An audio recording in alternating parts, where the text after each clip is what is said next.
You're listening to Tremendous Leadership with Dr. Tracey Jones. Hi, everyone. This is Dr. Tracey Jones here with the Leaders on Leadership podcast, where we talk with leaders of all ages and stages about what it takes to truly pay the price of leadership. And today I am so excited because my guest is Kim Marie Branch-Pettid. And Kim Marie is the driving force behind the world's largest privately owned business networking organization. Many of you have probably heard of it, LeTip International Incorporated. Just watch her in action, meeting, greeting, and making connections, and you'll understand the true meaning of an indomitable spirit. That's a fancy word for tremendous, folks. Kim Marie is known for her commitment to building relationships and her inspiring collaborative style. Previously, Kim Marie spent 30 years in the banking industry and culminated her career in mergers and acquisitions, where she drove the M&A of over 30 banks. Kim Marie, I am honored to have you on the podcast today. Thank you so much, Tracey. I'm excited to be here as well. I love it. Well, I could go on for mergers and acquisition, and we're just starting a women-owned bank. I mean, I could go on, but right now we're going to talk about paying the price of leadership. And Kim Marie, my father came out with a speech many decades ago called The Price of Leadership, in which he talked about, hey, if you're going to really be in the seat and not just a leader in name only, there's a price to be paid. And one of the first topics that he talked about was loneliness. And, you know, we all hear that it's lonely at the top. But could you unpack for our listeners, Kim Marie, what the loneliness of leadership has meant to you in your career, and maybe share a time or some words in case any of our listeners are in a season of loneliness? Absolutely. First of all, Tracey, I was very blessed in life and I didn't have to work. And suddenly, after being married for 30 years and always working, I always had a job, as you know, in the bank, but I didn't have to be there. I found myself starting a new career in Arizona as an employee for LeTip International.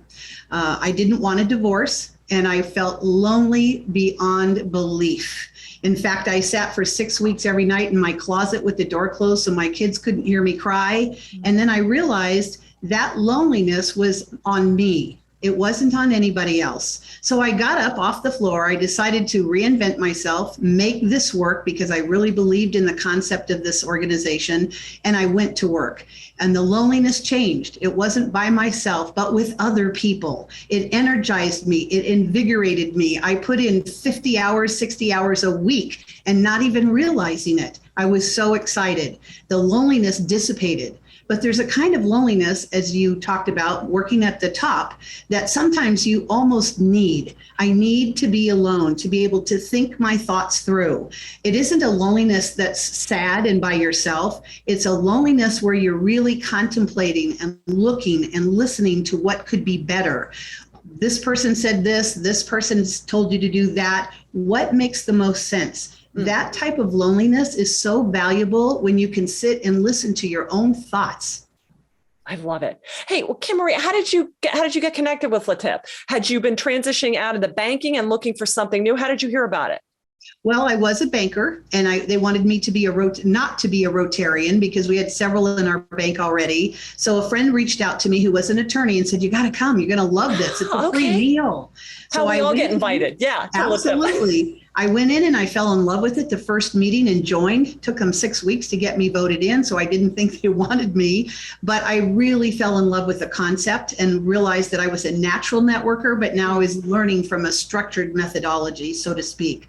So it wasn't like I just woke up one morning and said, I'm going to change banking careers.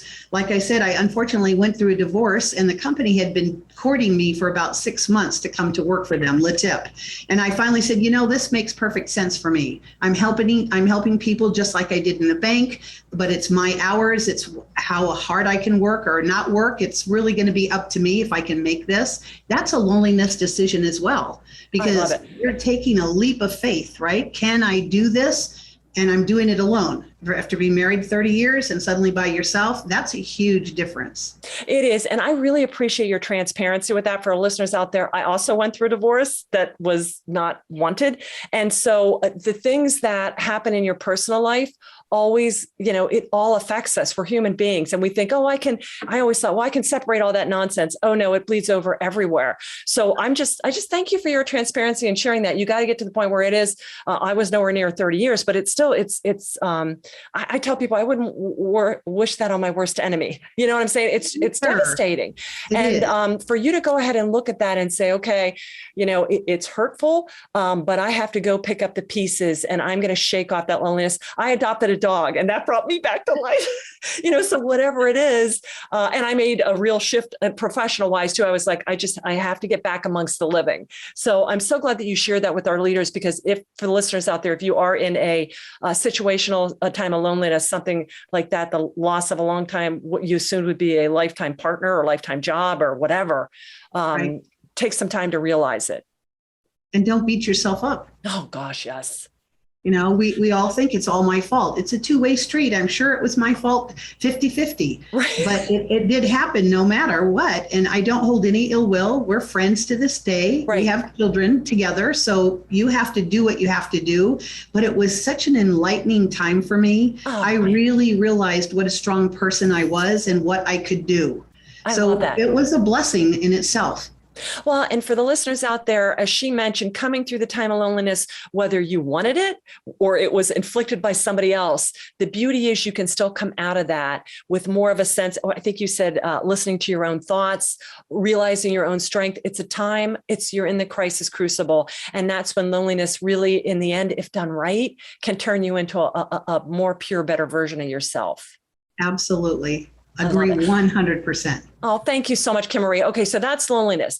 The other thing my dad talked about is if you're really going to be doing leadership right, you're going to have to learn how to battle weariness. Okay. And, we talk to a lot of people where they're just burnout, but then there's other people that are like, I can only sleep 2 hours because I got the passion in my belly, the fire in my belly. So can you talk about people, but we still are mere mortals and operating systems that need to rest. How, Kim Marie, do you stay at the top of your game? You're running a huge organization. You have for many decades.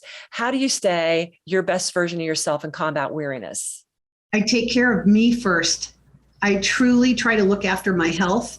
And when I feel, and everybody gets weary, it could have just been a bad day with everyone coming in your office with every complaint under the sun. What do? You smile. You put a smile on your face and then you say, time out. I'm taking Friday off. I'm taking a short vacation. I'm just going to spend the afternoon with no disturbance sign on my door. There are times when you just have to take care of yourself. The weariness is a good thing. That means that you are not the fight or flight per se, but you're aware that there's more going on than what you realized. And it gives you the opportunity to step back if you'll take care of yourself first, whether it's a good night's sleep, because I haven't slept for more than 6 hours in a while. If it's just a good meal that's wholesome, you feel better, you look better, you look in the mirror and say, I can do this another 10 years, right? The weariness, I think, is just a warning signal in your own body that something is coming, something is changing. Could be good, could be bad, you don't know. But again, most of us have that fight or flight type of instinct. With a weariness, you're already prepared for it because you know how to take care of you first. I love that. I love that because I'm always like, fight or flight are not option. You have to adapt. And that regeneration is tiring. But as you point, I love that you put the spin on it. If you are weary, rejoice, because that means you're still in the game. You're still looking towards something that's going to make a difference. And I love how you put the positive spin on that. Has to be, right? Weariness can put you immediately into depression. Who has time for that? If you feel depressed, you need to find a reason how to get out of it, a reason why you're there in the first place. And that's the weariness part that I enjoy, is knowing that, hey, wait a minute, let's take a deep breath of fresh air. Let's really relax for a moment. Could only be 10 minutes at my desk meditating. Mm-hmm. But when I come out of that, because I've taken care of me and said, you really need to look at what's causing this feeling, it always turns into something much better. Well, and for the listeners, we grew up with that whole Maxwell Molex psychocybernetics, where your body can catch a disease of the mind. So if you're tired, you actually can, like, I ran my adrenal glands to non-functioning status. Okay. And so you got to take care of yourself and understand that everything originates with you. And if you're at the top of your form, everybody else can, but it's so, and yet we all think, oh, I'm the only one that can do it. And it's like, no. We're never meant to be that. Nope. We're supposed to be able to share and train and teach and delegate. I mean, that's what leaders really do, if they're good leaders, in my opinion. Absolutely. Well, and one of my favorite quotes is by Lena Horne, and she says, it's not the load that wears you down, it's the way you carry it. So if you're tired as a leader, it might be time to go ahead and just say, okay, I need to share the load, because obviously there's people around you in the organization ready to pick up and help you soldier on. Sure. You know, a lot of people will tell me that I have a bitchy resting face because I'm not on at the moment. I'm not thinking about who's across the desk. I'm really in the moment of reading something or writing an article out. And so it's not intentional, but it's something we all have to be aware of, because the minute someone comes to my door, I have a smile on my face and a twinkle in my eye. Totally changes my whole disposition. And again, it's not that I'm depressed or anything else. I'm really in the moment. And so when people say, why are you angry? I'm just shocked. I really had to consciously make that smile be there, because I was involved. I was thinking of other things. I wasn't thinking about smiling. But the more we smile, it comes through your voice, it comes through your actions. It really does help to pay attention to how you look, even when resting. Well, that reminds me, when I got my passport taken like 3 years ago, I'm like, and they're like, you can't smile. And I'm like, and they're like, you can't smile. And I'm like, I don't know, how am I supposed to do this? Because I grew up with my dad, who was smiling, hugging, and laughing. You know, you were either crying tears of joy or pain or laughing. So I hear you. Work on it, and it'll help. And it's amazing when you do. It all starts up here. You know, people are like, well, I feel, and I'm like, no. It starts with your thoughts. Thoughts drive feelings, drive behaviors. So you just realize that, and in your mind, you become intentional about smile, and it'll happen. Absolutely. I love it. Okay. So loneliness, weariness. The next topic my father talked about, Kim Marie, is abandonment. And abandonment typically gets, you know, fear of abandonment. If you're in animal rescue like me, abandonment is a big no-no. But his point was hyperfocus, that we need to abandon what we like and want to think about, like binging on Netflix for 12 hours a day, versus what we ought and need to think about. And he would always tell me, Tracey, at the end of the day, write down everything you've done. And I guarantee you, he used to tell me, I do more to contribute to my failure than my success. And so he was very intentional about staying on point. So what are some things that you can share with our listeners about how you really stay hyper-focused on the mission? It's like your father said, I truly believe in what he said. You have to abandon the things that you would love to do all day long. There's time for that when you retire or you're on vacation. But when you're at work every day, you have to pick up a book, read 10 pages every day, learn something new, take away the things that you enjoy. We have a television on in our office all the time with world news. I love world news, but I don't have it on for me to listen to. I have it on to keep energy in our office so people will really focus and concentrate on what they're doing at their desk. I believe wholeheartedly what your dad said. Here's my tennis shoe for the day. I will put them on even with my dress, and I will go for a walk for 30 minutes to clear my mind and abandon all the things that I know I shouldn't be doing if I sit here, if I play a game on my phone, if I'm distracted in any way. Walking will allow me to refocus on what needs to be done next on my plate. I love that. Well, he did that when we were growing up in high school. He took all the TVs out of the house, and he's like, here's what you do with your time. We're going to abandon the boob tube. You can get a job, volunteer, sports, or read books and write book reports. But he was like, we're going to abandon the non-value added things. Early on, of course, we were like, oh, you're the worst parents ever. And now I'm like, oh my gosh, thank God, because you get very, but I love that you said you get up and walk, because you lose track of, you start fiddle farting around and clicking on this and that and realize, 20 minutes, a half an hour later, and and everything you're looking at starts seeding in here. Absolutely. Getting out there and walking that's a brilliant idea, Kim Marie. Well, it also helps with the health part, right? Yes. It's dual purpose, but I just have found when I can get away from the noise, the white noise, whether it's the phones, the people, the TV, I really can focus then on what needs to be done. And it doesn't have to take an hour or 2 hours. A 20-minute brisk walk is awesome. Keeps my blood pressure down, helps my weight control, everything. So it is important to me. And I feel that the abandonment in your father's sense is so important. Get rid of the fluff. Get right down to the nitty gritty. If you're a bottom line person like I am, it takes a lot of effort to be nice about it, because I'm only interested in the bottom line, right? What you tried was great. I gave you permission, but did it work? And I want those answers coming back in a way that are beneficial for both of us when talking across the desk. All right. So we're going to talk about vision next, but I have a question for you, because you picked up an existing business and you took the helm. How did you stay focused? Because I'm sure a lot of people are like, oh, well, maybe LeTip can be like, I don't know, Vistage, or I don't know, all these other groups. How did you, because we all got a million ideas a day. Oh, maybe some days 2 million ideas a day. How did you stay focused on abandoned to the things that stay true to your DNA? Because I'm sure you got hit with a lot of different things. Unbelievable. That's also part of loneliness. When you come into a business that you really know nothing about, you're working with the original founder. It was imperative to me. In fact, it's not even a joke. This is the truth. When he hired me, they'd been asking me for 6 months. I didn't take up the job. I wanted to know why, and they wouldn't allow me to come in on a weekend. I had a job. I wasn't going to tell my boss I was going to interview for another job and take off a day that I was supposed to be at work. So Ken Peterson died on the golf course, hole 18, and they defibrillated him and brought him back. He called me and said, I fired my office manager and I see we've been trying to get you in for an interview. Why won't you come? So I told him exactly why. He overnighted a ticket to me. I flew out to see him. I was very interested by this time. And I told him, if I'm going to work for you, you have to understand that one, I'm going to be your company president in 4 or 5 years. 2, I'm going to own your company.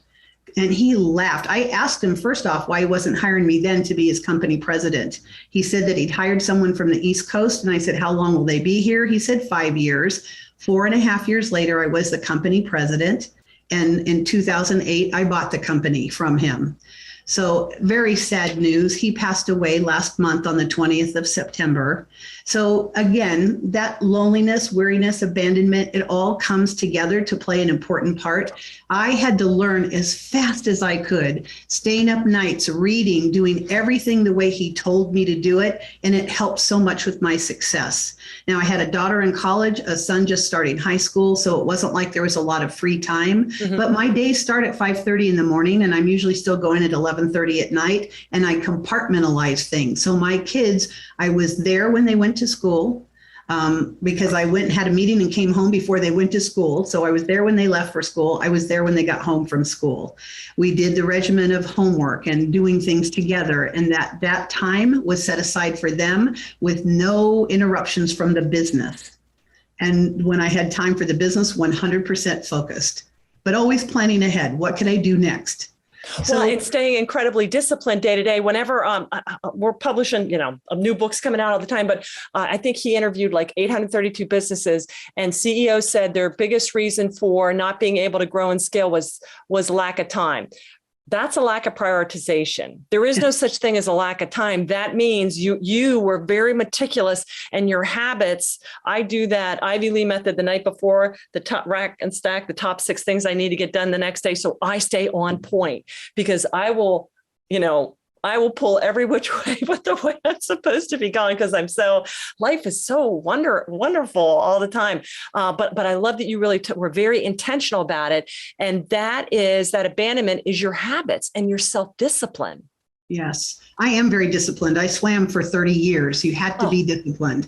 But I want to tell you, Dr. Tracey, when we're talking about this, if I didn't lose my train of thought, it's all part of putting this together. You can't forget how to do it.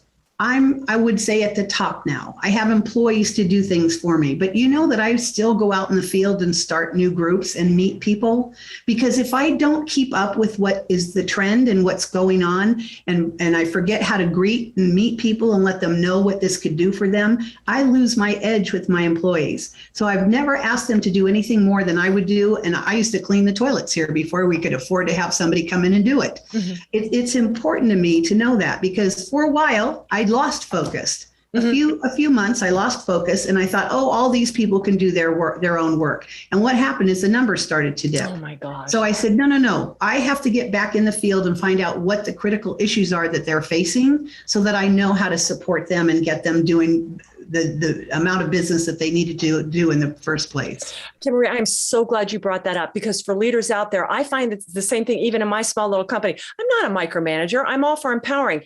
But you as a leader, and I think about Michael Gerber's E-Myth Revisited, you have your entrepreneur, you have the manager, and you have the technician. But at any given time, we're flexing among the three. And people are like, well, I hired the right people and they're supposed to go ahead and do this. And I'm like, in theory, that is correct. But you still need to go out, and I'm not saying do their job, but touch those points. I'm really glad that you brought that out, because there's a lot of people say, well, as a leader, if you can't trust people, and I'm like, I did not say the trust word. Okay. You have to keep your finger on the pulse of everything, because the landscape is constantly changing. It is. So I'm so thankful that you brought that up, because I think sometimes as leaders, we just assume, well, that phase is done. I'm at the top. I can kick back and drink Mai Tais on the beach all day. I don't think so. Not if you want to continue to grow and be successful. You have to work it. And that's a muscle memory. You have to work your muscle memory. What is going on out there? What aren't you being told? What do you need to know? So if you stay in the know, you're going to be on top of the game all the time. I think I'm really happy, and I know I have brought LeTip into a different era. We took all of what really worked well and kept it, and then we've added and added and added. So for instance, when our members are there, they're connected to each other across the country. There's really no other organization that has that kind of connectability that we have. Mm-hmm. And it's called LeTip Wired. It's our own internal program that we've designed to keep everybody connected. And it's making a huge difference. That's unbelievable. I love that. And how great that you got to be with your founder for that length of time. Yes. And really walk alongside him and see the going. And you must miss him terribly, but I'm thankful he recovered on that 18th hole. Well, he just passed away last month, and I would call him once a month just to check up on him. He was 95 years old. Oh my goodness. He treated me like a daughter. I was very blessed. He had his own office, but he moved into my office. Our desk would touch. He heard every word that I spoke to everyone, every question that I answered. And then he would coach me afterwards. This is what would have sounded better. This is what you need to think about. So I am very blessed. He had a wonderful vision, and I'm so happy that I could get into his vision, take it over, and even enhance it and embellish it. Well, and I'm telling you, for our listeners out there, you want to know how to connect with people, baby blue to baby blue, or brownies to brownies, or whatever. You talk to some of the salesmen and women back in the day, before we had all this other non-touched surfaces and things. And you talk to them about how to really connect people in their 70s and 80s and 90s. And you hear about, you think you know it all because your app or your ClickFunnels or whatever. You talk to them about how to really meet a customer and establish trust. And it just fascinates me, because I'm constantly going back to the well and going, how we're sitting here talking across the table, and there's still a lot of that goes on. How do I deal with this? And they'll be like, this is what you need to do. And I'm like, man, such wisdom. Those are our clients today. They're millennials. They are starving to be able to learn how to talk to somebody across the table. Yes. They're realizing that their phones, whatever you want to call them, their devices don't give them that emotional impact that meeting face-to-face has. Now, we've had to pivot just like everybody else. We meet online and hybrid things, but as a leader, you have to find ways to bring them together even closer. Now, I get up in a chapter meeting every week, let's say as the banker, and I give a commercial about banking, and it went like this: if you don't like your bank, then please see me. why would anyone do business with me? So I started to hone in and learn what that really meant. Yes. And now I brought BANK. It stands for, it's owned by Codebreaker Technologies. I'm a certified trainer in BANK, and it stands for Blueprint Action Nurture Knowledge. It is a 90-second assessment you can take online using our code. It would be crackmycode.com/LeTip. And by doing that, it'll give you 4 little cards with values on the back. You find the value that's the closest to you and go down the list to the least like you. And you put those cards in that order. It then will tell you what your code is. I'm an Action Nurture Blueprint Knowledge. So I run around with my hair on fire as an action person. Don't shake my hand. Give me a high Amen, five. sister. This is why I'm red, because I'm always running around on fire. My nurture is next because everything I do is my love of people. So people can hug me, they can high five me, they can give me a handshake. I don't care. They'll feel an immediate response from me. And when I'm stressed, my third color stands for the stress color is blueprint. So while I'm not naturally organized, when I'm stressed, which I force myself, that's that focus again. I focus to make myself stressed. So everything is organized. My dates are on time. My clothes are organized. My shoes go under the clothes that match the color. It is amazing what can happen. And I find that I work better in a stress mentality and mode than if I were just sailing along. Now, my least like me color is knowledge, and it has nothing to do with intelligence. I don't like the minutia of having to read a 36-page contract. It's just plain and simple. If you come into my office to talk to me, give it to me in 3 to 5 minutes, give me a solution, and we'll get along great. But if you come in just to harass me for 30 minutes and you don't offer any solution, it's probably not going to go well. And that's the beautiful part. We're teaching our members how to reach out to other people that way, whether it's spouses, family, coworkers. It's a respectful way to do business and understand where they're coming from, because we're all different. Well, it's almost like a love languages for business. It is. Because a lot of that you have in your personal life is because I'm like you, I'm task oriented, and that I have my little relationship edge too. But that's interesting that's not just in my business world. That's me. That's who I'm coded to be. And it's going to manifest itself in my finances and my spiritual life, in everything. So did you come up with this, the 4 cards, the coding?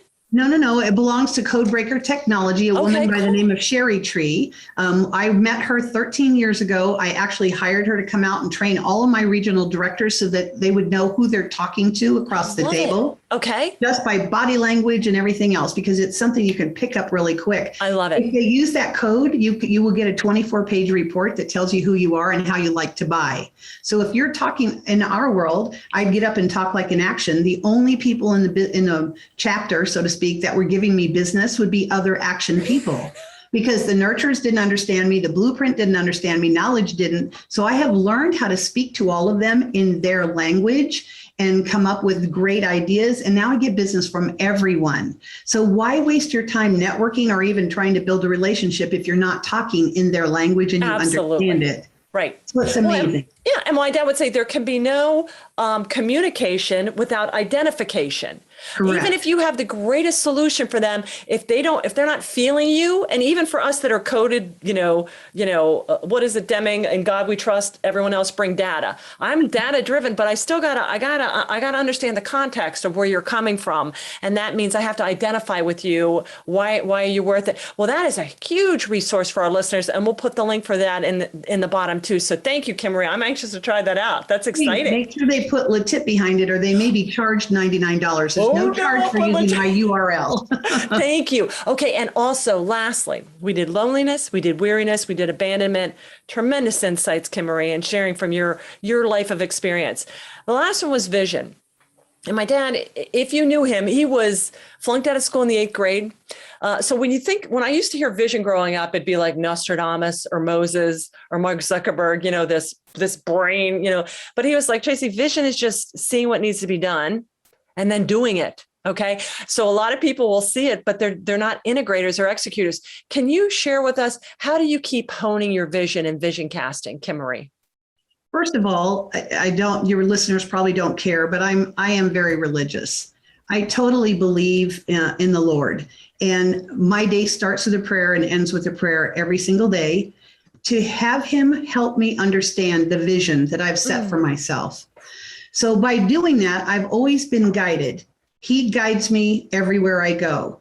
And your father's absolutely correct. You can't look at a vision on the same street level as everybody else would look at your vision. I've always looked from an 80,000 height view, so I can see the big picture. The prayers are, which of these sections do I need to tackle next to make sure that it's all working together?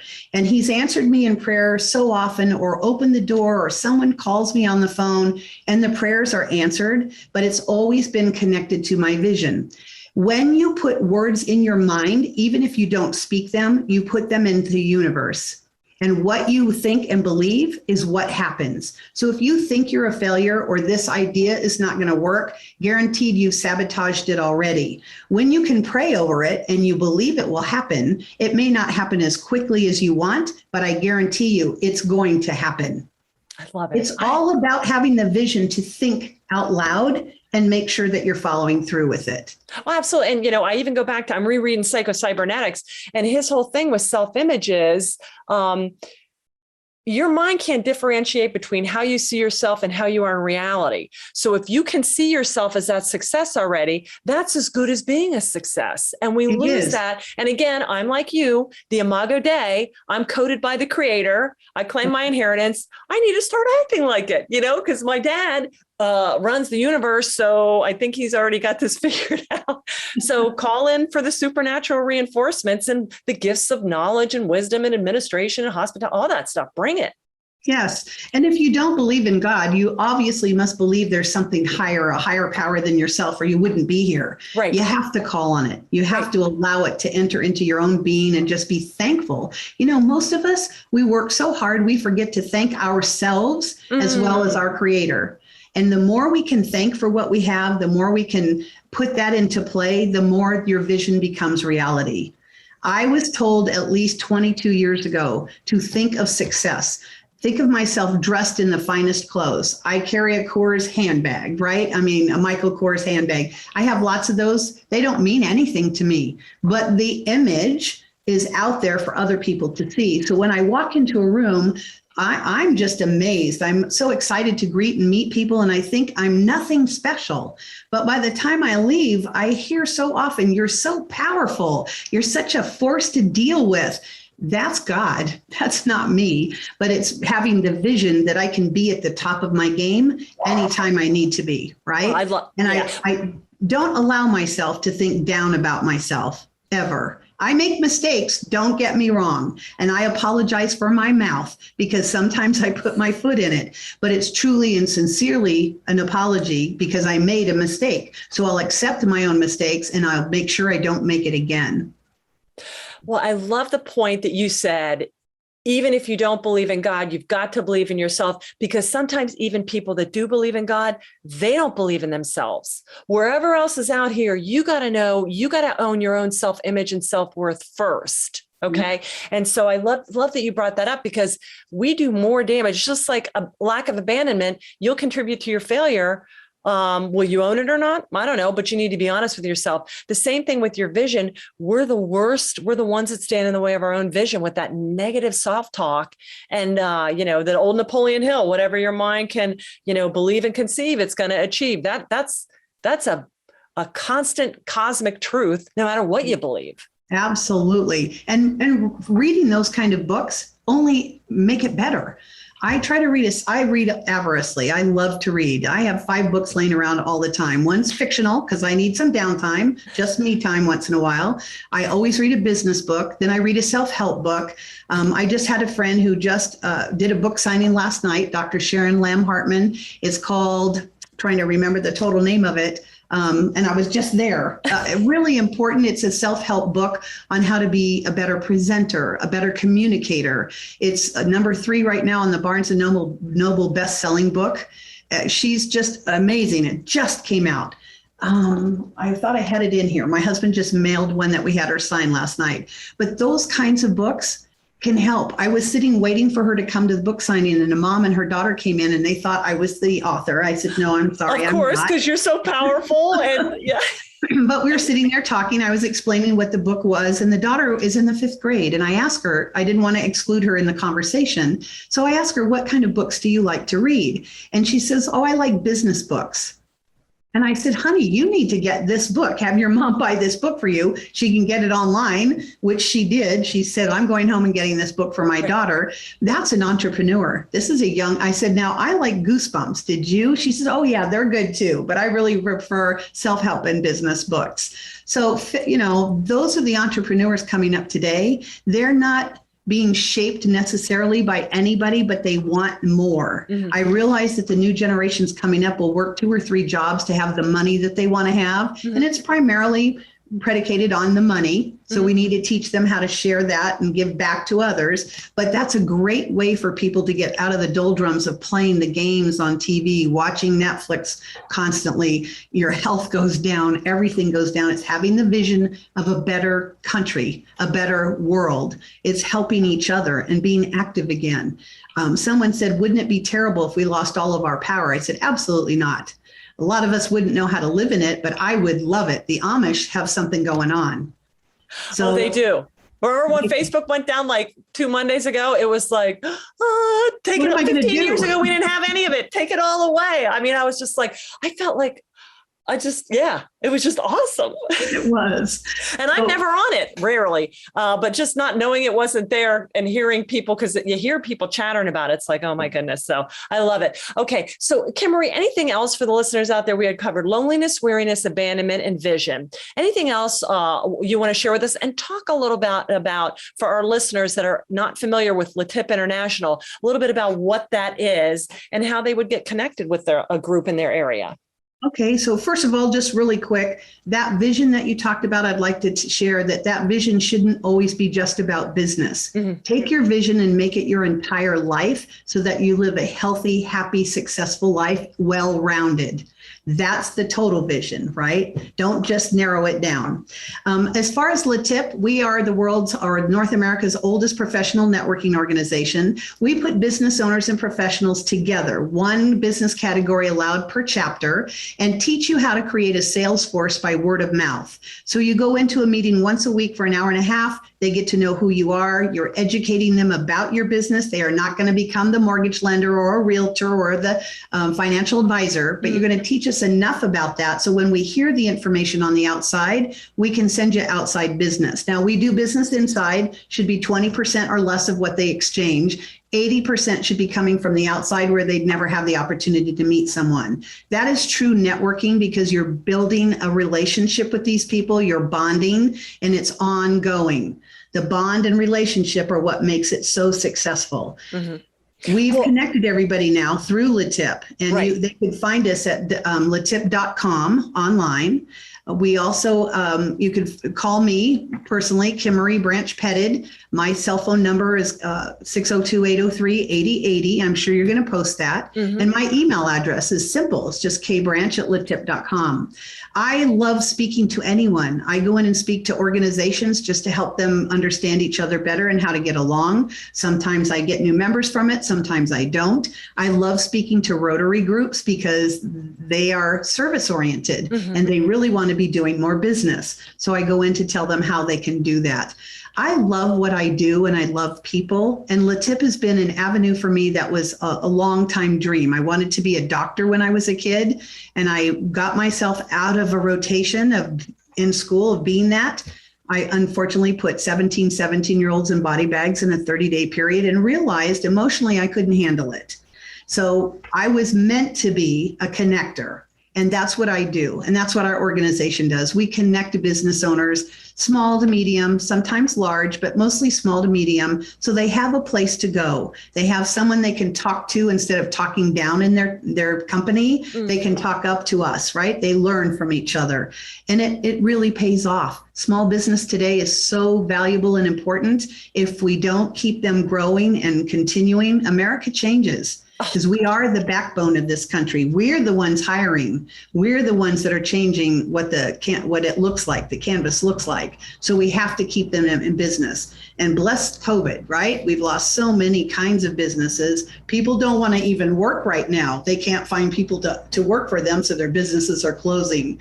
We need to reach out and help as many small businesses as possible stay in business and understand there are resources that they never thought of. And LeTip certainly is a resource. Well, I love that, and that's all about it. And my dad would always say the people you meet and the books you read. LeTip is really about the people you meet and being a resource. Even if I can't get you the answers, one thing that gives me great job is, well, I know somebody who can. And, I always say leaders don't have to know all the answers. They just have to know all the people who have the answers and just formulate that. That's such a blessing to people. Whether you're getting the business or not, you're connecting them with other. And I can't emphasize enough. I cut my teeth in big bureaucracies, Fortune 100 organizations, the government, bureaucracy. Lucky you. And then I got to small business and I'm like, bigger is not better. This is what drives it. This is why America is the premier economy, because of the small businesses. And so absolutely. But that was unbeknownst to me. I'm like, oh, you mean the government doesn't have any money? And I'm like, oh, okay.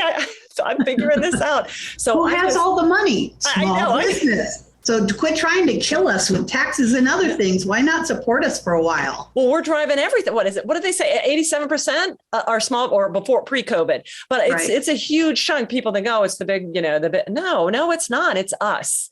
And so I just love. The government thinks big or small business is 500,000 and down. Yeah. That's, to me, not a small business. Not money either. I'm talking people. Right. We're talking about members who are solopreneurs, maybe 3 or 4 employees. Sometimes they have 20 or 30. That in our world is considered a big business, right? It is. Those are the businesses that are keeping us afloat. Right. They really are. Well, and to our listeners out there, if you don't believe us, look online and see what percentages and realize there is strength in numbers. Sometimes you look at everybody else and you're like, oh, everybody has, 5,000 people or more. No, that is not the majority of people out there. So stay strong and keep doing what you're doing and hook up with a LeTip organization. Yes. and learn how to network and get be a wonderful resource. And I love your 80-20 rule too. And it's so important that when we go to these things, we support one another. Yes. Because otherwise it's like, what are we doing here? You know what I'm saying? Well, right. And people will come in. We have a saying, you have to pass 4 tips a month. That's 1 a week. That's not really passing business. So that's usually when you can't think of something. Oh, the florist in the group's going to get a tip from me, so I can take flowers home to my husband, right? That's what I call it, maybe a chicken tip. What they really want to know is, if my next door neighbor's getting married, could I please introduce them to the florist so they get the flowers for the entire gig? Yes. That's where 80% starts growing your business. 20%, we're just swapping dollars. Well, 80%, you're getting people you would never meet. I love it. Swapping dollars versus growing the business. I remember when my dad started out his life insurance and grew, like, by age 35, $100 million. And this is back in the 50s. But I said, people would ask him, how'd you grow? And he said, well, I made up my mind. If I didn't sell a policy that week, I would buy one. And he goes, after about 4 months of that, I wasn't buying any more policies for my kids. I know he had 6 kids, but you could only buy so many policies. And that's when he realized, I got to get out and I got to generate, I love that what'd you call them, chicken tips? Yes, they're chicken tips, because you're too chicken to really go out and work it. Now it's network, not net play, right? So I teach them what a chicken tip is and what chicken not tip. To do. That's the next book where I'm going to talk to you after we click off record. But all right, Kim Marie, hey, what is the best way? Again, I know you said you had all the information on there and you left your phone number and anything in LeTip. So I'm just laughing about that. So I got sidetracked. But just anything else, Kim Marie, before we wrap this up, this time of just unbelievable learning and sharing from you. You gave me so much to think about. Well, thank you so much. I want you to be kind.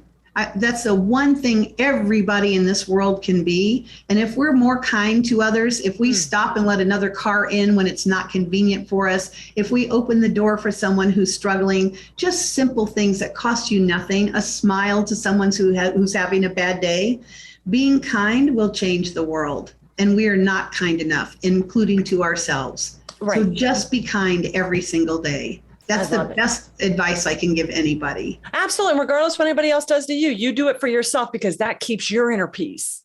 Well, not only that, God watches for what we're not doing for other people, right? He wants to see what you do. And so act like he's watching you every moment of every day. It changes who you are.